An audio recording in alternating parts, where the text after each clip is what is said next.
Let me start this video with a simple question. How much damage does this attack do? Now, if you said 900, because, well, the game said 900, you'd be right.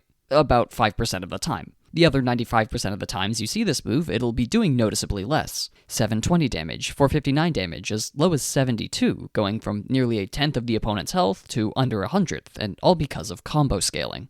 Scaling has a ton of effects on the game, from its impact on optimal combo structure to balancing certain moves like drive impact or drive rush jabs, but for the purposes of this video, all you need to know is that the longer your combo goes, the less damage you'll be doing. It's the reason you can't kill someone in a single combo, it's the reason Bison is currently absolutely busted, and is why, despite having easy 27-hit combos, Jamie is still trash. I love you, but that 90% scaling hurts my soul. This means that by the time you've hit the first 5 moves in your combo, you've probably done the majority of the damage you're going to end up doing. This is obviously rather inconvenient. Having your moves doing 8% of what they would normally isn't exactly helpful in a game about dealing tons of damage as efficiently as possible. Wouldn't it be convenient then, if instead of hitting your opponent with the weakest moves you've ever seen, you could get rid of that pesky scaling modifier? If you could reset it? Welcome to resets, the entire point of this video and my absolute favorite part of Street Fighter 6. Other games have them too, of course, but other games don't let me play as Aki, so I care about them less.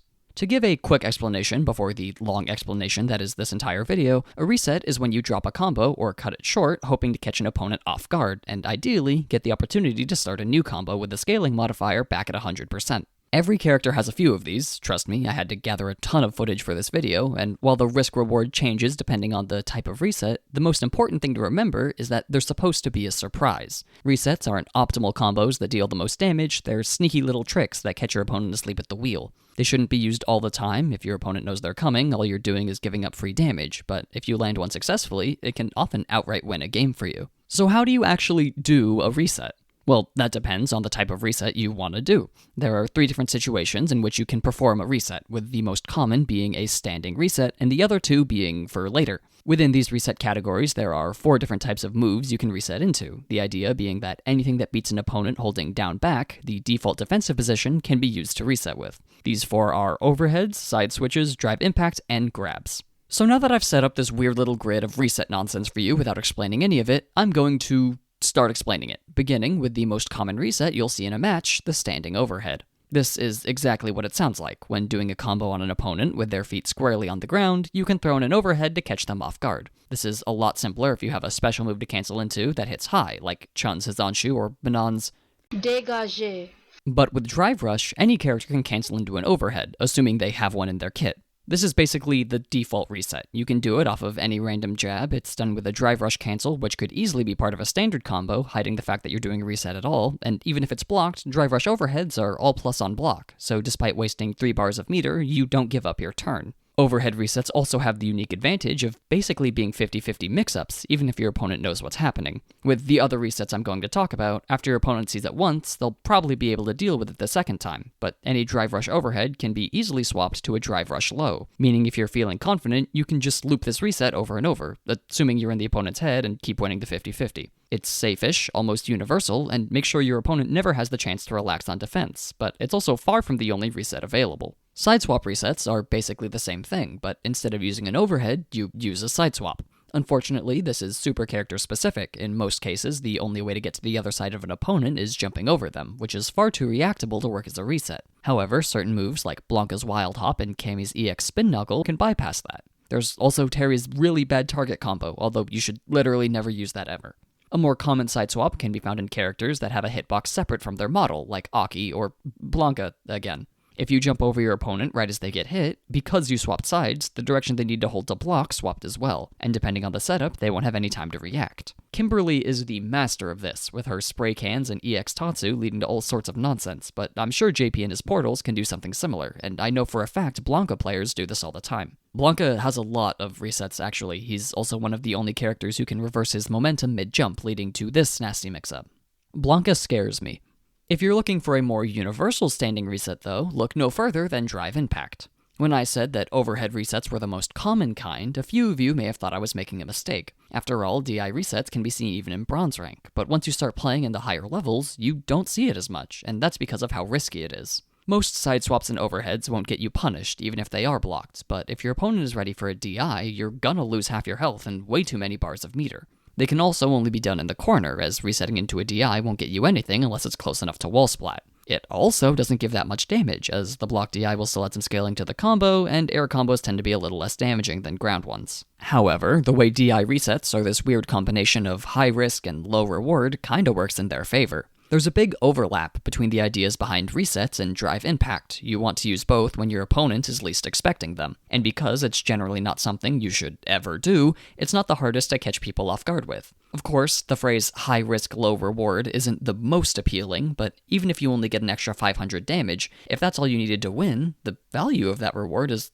well, basically infinite. It's why knowing the exact amount of damage your resets do is so important. The extra damage they provide can often be the difference between winning and losing a game. Now, the reverse is also true. You should make sure to never go for a reset if a proper combo would kill anyways. And if your opponent is low on health while your bar is full, going for a risky move like DI is how you lose games. But again, going for these things when your opponent is least expecting them is the whole point. So really, it's up to your own decision making and understanding of your opponent. Unfortunately, all the reset types I've mentioned so far, and also these ones I haven't talked about yet, all have a massive glaring weakness, and that's parry. If your opponent assumes you're going for any of these resets, holding the parry button will stop all of them. It deals with left-right mix-ups, low-high mix-ups, they'll even get a free 2 bars of drive meter if they parry the DI. And that's not even mentioning the possibility of perfect parry, turning the whole momentum of the game around. The only way to beat out a parry is with a grab, and that's where grab resets come in. Now, there's a reason I saved these for last, and that's because they're a little weird to talk about. A simple grab reset can be done by setting up any other reset and just grabbing instead of doing the actual mix-up. The damage ranges from a 10th to a 5th of the opponent's health, depending on if they parried or not. If your throw gets countered, you won't get punished unless they committed to a reversal, and you can mix in a shimmy if you think they'll see it coming and punish their tech attempt. But properly finishing a combo with the good damage, corner carry, and wake-up pressure that entails will probably be a lot more reliable when it comes to actually winning the game. And that's where the story ends for most characters. It'll stop your opponent from parrying all your resets, and it can be a decent way to get out of the corner if you don't have a good side swap combo. But for just under half the cast, we can do something a little trickier. There are 2 main types of command grab in this game, instant and delayed. The latter is pretty similar to the other resets. Delayed command grabs generally have a startup of more than 30 frames, or over half a second, and you can cancel into them mid-combo for a bit of extra damage and some decent oki. You'll see people do this all the time around low to mid-level, with moves like JP's Ghosts, Akuma's Teleport, or Blanca's... Okay, does Blanca have everything? Seriously? The more interesting grab reset, however, is the instant one. This reset is so important to the grappler game plan, I hesitated to even call it a reset. Anytime Geef lands a drive rush medium punch, he has a choice. He can either finish the target combo for a pretty significant 1300 damage, or he could risk a command grab for a third of your health. This choice is being made basically every time he hits you, and while that might make it tempting to just hold up to jump any attempts, he could just as easily choose to do another attack instead of a grab, resetting the combo again. This constant fear of horribly damaging resets isn't limited to just pure grappler characters like Geef and Manon though. Honda, Marissa, and Level 3 Jamie all have their own high damage command grabs, and while the range might be shorter for these so the reset threat isn't omnipresent, it's still enough to put significant strain on the defender's mental stack. To offset this, however, command grab resets are one of the riskiest to go for. If your opponent sees it coming, you're going to eat a really hard-hitting combo no matter which character you are, but the special part about this reset is that, unlike the others, it's strong because other people see it coming. The fear of a massive command grab would make anyone jumpy, and since you can't jump and block at the same time, every gap in your combo becomes an opportunity for a reset. Of course, if your opponent is just blocking every time, 3k damage is also pretty nice to have. So that's it for standing resets, but what are the other 2 I didn't mention yet? Well, there's the really cool and fun one that is basically the whole reason I made this video, and then there's hard knockdown resets. Now, knockdown resets aren't bad exactly, I actually use them a ton as Aki, but they're way more likely to fail if you use them. Most resets work because your opponent expects to be knocked down at the end of a combo. They're waiting to end up flat on their back before they start making their defensive guesses, so when you do something that requires more active defense on their part before they get knocked down, they won't be ready for it. Knockdown resets, on the other hand, do end up in a hard knockdown, but either at a point where the opponent will be surprised the combo is over and won't be able to react to your mix, or they'll be getting put into a setup so ambiguous they won't know how to block in the first place. In the former, much more common situation, it's important that the opponent doesn't know what you're doing, as they'll probably just parry it. The best knockdown resets look like drops, like this Aki example. Typically, an Aki player would go for a drive rush heavy kick here, but the reset has them perform a normal heavy kick, which means the opponent will likely assume they missed the drive rush and will be completely unprepared for the perfectly timed overhead afterwards. All 4 reset types, overhead, sideswap, DI, and grab, are still possible for knockdowns, but they'll behave somewhat differently. For example, I would generally avoid going for knockdown DI resets. The reward is still the same, but the risk is now even higher, as it's easier to predict a DI if you can tell the combo is already over. Now, you can make the same risk-reward argument here. Who would ever expect something so blatantly punishable? And admittedly, there are top-level games, like the recent Capcom Cup qualifier between Broski and Ending Walker, where you can see these performed. But in my opinion, the increased risk puts them under their standing reset counterparts. However, grab resets might actually be a bit better. Sure, they're easier to react to because of the knockdown, but outside of invincible reversals, the only way to punish a command grab reset is to jump it. With standing resets, the delayed command grabs almost always left a gap, meaning if an opponent was just mashing, you'd get hurt. If you time it properly on their wake-up though, you can hit them the moment they're standing. Part of why this is so good is how rare it is for people to jump right as they're waking up. Again, the default position is down back, and up is the exact opposite of one of those directions. In addition, some command grabs are difficult to punish if you don't jump straight up. If a player goes from down back to up back, they may not have time to cover the distance, meaning the normally incredibly punishable grab can even be safe in some instances. Of all the types though, it's the overheads that really make knockdown resets worth considering. Unless you had a special move for it, were Kimberly, or had a separate hitbox you could use to extend combos, like Blanca, you were forced to use meter on Drive Rush to ensure you got anything good out of it, and with standing resets, more often than not, you'd be using a Drive Rush cancel, taking a full half of your meter. Of course, not doing this was a really bad option. Landing an overhead on its own isn't only incapable of leading to a combo, it's also minus if it's blocked, meaning you'd be potentially handing your opponent a free strike throw mix while you're inches from their face. With knockdown resets though, you have the option to make the setup meaty. Attacks in Street Fighter, and most other fighting games, don't just hit at one point during the move, they'll have a certain number of active frames in which they can connect. This has the unique effect of changing the frame advantage of a move depending on which active frame it lands on. With the Yaki example from earlier, if I hit someone with the first active frame of her overhead, I have to wait through the other 2 active frames, as well as the 18 frames of recovery, totaling to 20. This is 3 frames less than the stun that Ken experiences when the move lands, but as Aki's fastest move takes 4 frames to come out, she can't actually hit him before he recovers, meaning I can't do a combo here. However, in the example, the overhead was timed to land on the final active frame, meaning while the Ken was still stunned for 23 frames, Aki only had the 18 frames of recovery to go through, meaning her 4-frame jab can combo, even though I didn't do a Drive Rush. This also helps if they block it. Normally, the opponent has 2 frames of advantage after blocking her overhead, but when it hits meaty, nobody has any advantage. It's not ideal, but it's way better than being minus. I admit, I don't know any proper setups off the top of my head, but the same meaty concept does apply to side swaps, meaning you can get Cammy's spin knuckle to combo into her heavy punches, or even into her launcher. The only thing to be concerned about here is the possibility of perfect parry, as hitting an opponent the moment they wake up can very easily coincide with the frame they start their parry, but again, grab resets are there if you see it coming. Another unique aspect of knockdown resets are the way they let you mess with the corner. Normally, you can't jump over an opponent with their back to the wall because, well, the wall is there, but if you somehow create a tiny gap without your opponent noticing, you can sneak back there and hit a cross-up jump-in, which can lead to some pretty nasty stuff. There aren't a lot of characters that have tricky vacuum effects like this on their moves, though. The only one I actually know of is Aki, but to be honest, I don't really know a lot of knockdown sideswap resets to begin with. Unfortunately, the way this game offers 2 different get-up options, quick rise and back roll, creates spacing problems that makes consistently switching sides rather tricky and unreliable off of a knockdown. So, if we're treating standing resets as the default, and knockdown resets make overheads and grabs better while making DI worse and sideswaps, it depends, how about the final category? Well, imagine, if you will, a reset that not only allows for meaty overheads and sideswaps, but also gets past the annoying back roll problem. A reset that works significantly more often than any of the others, is often absurdly hard to react to, and can be used universally across the entire cast. I'm talking, of course, about Restand resets.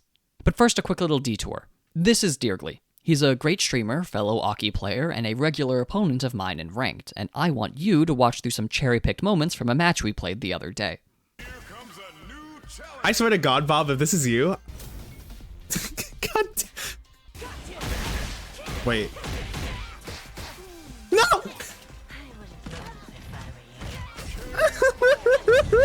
I always realize at the last second. You always go for the cheese. Guys, I'm scared. I'm scared. Every single time. Bob's really sending me back to Elo hell. Now, Dirgly's reactions here are something that have been built up over quite a few sets, but there's a lesson here that can be used in a game against basically any opponent, and that's on the mental damage that resets do. The reason I wanted to actually show some clips here is because I needed you guys to see the effect that resets can have. While the time you spend getting comboed isn't necessarily positive, it's usually at least time where you can relax for a second. However, just knowing that your opponent might go for a reset removes that break. You have to stay on your toes the entire time, and that mental effort can prove to be a lot to handle. In addition, getting hit by a reset, especially if you are specifically looking out for one, can start to overload a player's mental stack. Normally on defense, you're thinking about a few select options at a time, but if you know your opponent might go for a bunch of sneaky random resets, it feels like there's a lot more to pay attention to, and you might end up neglecting some of the more basic defensive options. Constantly being prepared to counter DI, jump command grabs, and react to overheads, in addition to dealing with spacing and figuring out when to take your turn back, can be a lot, and the mistakes that come from this mindset would never happen if it wasn't caused by the opponent's resets. This doesn't have to be a multi-set thing either. You can establish this mental stack overload in a single match. If you land multiple resets, especially if they were back-to-back, your opponent is almost obligated to devote some of their mental energy to watching out for more. You don't even have to perform any more resets. The pressure the first few cause will likely persist through a full set, leading to an invisible, but still important, advantage that shouldn't be overlooked. But I've talked about this for long enough. It's time to get back to that final reset type I mentioned earlier. Restanding, for those who don't know, is the action of hitting an opponent in the air with an attack that lets them land on the ground without going into a hard knockdown. This is typically done with non-drive rush normals, which is tricky because of how Street Fighter VI deals with air juggles. Hitting a character in the air increases their current juggle point value. The higher your juggle point value, the less attacks will actually land on airborne opponents, and the more attacks will just phase through them. Typically, non-drive rush normals are the first to stop working, although there are some exceptions, like JP's Crouching Heavy Punch and Blanca's... Actually, no, Blanca doesn't really have one outside of Sweep, and Sweeps don't restand, so he's actually innocent this time.